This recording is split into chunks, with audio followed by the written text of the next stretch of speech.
বিসমিল্লাহির রহমানির রহিম। বাবার মৃত্যুর পর খুদে বালকটির ঠাঁই ছিল মামার বাড়ি।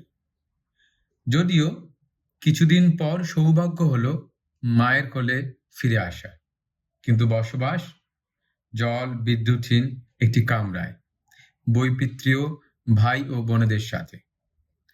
আর্থিক সংকটের অক্টোপাসে হারিয়ে গেল তার শৈশব, থেমে গেল বিকাশের দৈরথ। দুমুঠো ভাত জোগাড় করতে আরম্ভ করলেন তরমুজের হকারি নিকটবর্তী এক স্টেশনে, নাম তিকরিত। 14 বছর বয়সে সুযোগ হলো হাতে বই ধরার। সেই যে পথ চলা শুরু, আর পেছন ফিরে তাকাতে হয়নি তাকে।